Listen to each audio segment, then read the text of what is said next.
There are simple, common-sense solutions to these problems.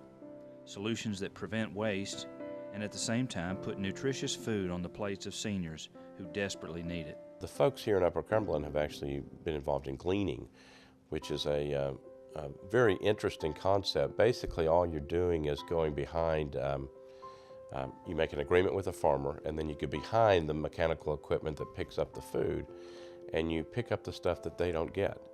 So on big farms, obviously when the farmers go through and harvest, they're going to drop a lot of stuff. And it's easier for them just to plow it under and not worry about it. So gleaning basically is picking up the stuff that nobody caught the first time around. You can do it at farmers markets as well, the stuff that they're going to throw out at the end of the week. That food is still edible. And what gleaning basically does is you take that food that otherwise was going to be thrown out, you collect it, and then you basically send it out and give it to people who are hungry. In this region, we found fairly quickly that there are large farmers. And most of the gleaning stuff that we talk about deals with fresh vegetables and fresh produce. So you're talking about healthy food. There are lots of farms up in this region which have been really, really great to work with the gleaning folks, and the entity that's kind of responsible for it is the Society of St. Andrews. Society of St. Andrew is a nonprofit ministry. Our mission is to eliminate food waste at the farm level. We want to see food end up on plates of hungry people and not in the landfill or left in the field to rot. In the United States, each year we waste about 130 billion pounds of food. And that statistic doesn't actually take into account one of the biggest sources of food waste at the farm level, which is food that's left in the field. It's actually never harvested, so it doesn't really enter the system of accounting. Our Tennessee office opened in 2010. Since then, we've been able to distribute over 11 million servings of food. Last year, we moved 88,000 pounds of food to agencies in the Upper Cumberland area of Tennessee. And across the state, we were able to distribute 160,000 servings of food to agencies that work specifically with seniors. Community outreach was a part of our festival and our nonprofit, and actually our very good friends Cindy and Steve Cooper of Cooper Recycling were telling me about the food pantry up here last May, I think, at the festival.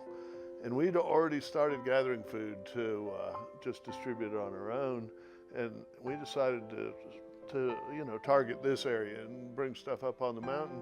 And then we took in a certain amount of money at the festival as donations, went to Second Harvest Food Bank in the hippie bus, and came up here and brought a big old load of food, and it was kind of on at that point. 60 to 70% of our patrons are over the age of 60 or under the age of 18. Most of them, probably 80%, have less than $100 a month of food stamps. And so it's not like we're supplementing, we're actually feeding. And so we give them a food box each week. We usually try to give them drinks, bread, vegetables. A lot of times we hear that what they need is the greens that they can't afford to eat healthy with. And so when we're able to do that, we really are pleased with Second Harvest and Feed America First, who provide us with that. We've got some churches that are saying, you know what, we've got some property around our building. What say we plant a garden? One of the churches has got 50-something acres. Another one out in Fairfield said, we've got 12 acres. They want to plant beans, corn, cucumbers, tomatoes, potatoes. Those are great staples. Those are things that'll go a long way for families. Our seniors are facing real challenges, and they have basic needs that are not being met. We must do our part to help meet those needs and find the answers to these problems. This is no small task, but if we marshal our resources as a community, we can do it. Who asks for a little food that isn't hungry? I don't think anybody. It's not so much about proving that there's a need, because I believe that our community understands that we have seniors out there that are not being fed, that are not getting all the nutrition that they need to survive and to have a thriving life. Our community, I think, understands that. The frustration is we don't know the solution to try and help that. And that's hopefully through this documentary, we'll be able to provide some solutions to fit our region, to fit our area. If we don't get it resolved right now, it's just going to get worse.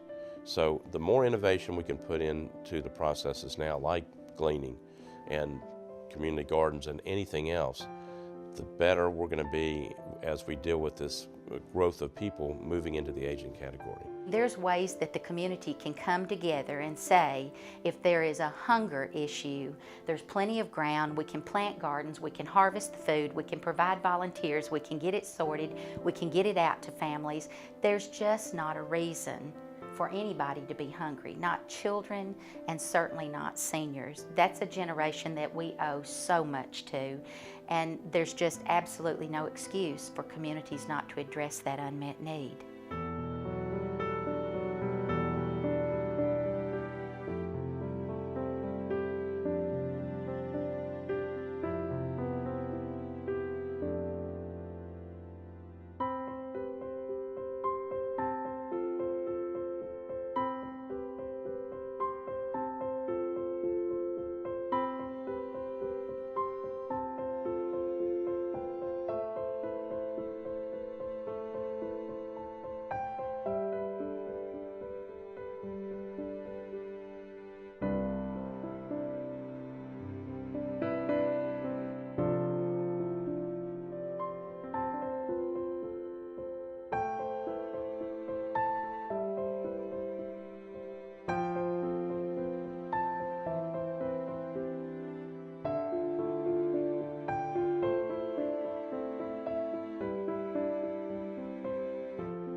There are many ways you can get involved and make a real difference in the lives of our senior citizens. To find out how you can help, please call the Upper Cumberland Development District at 931-432-4111 or online at www.ucdd.org/aging.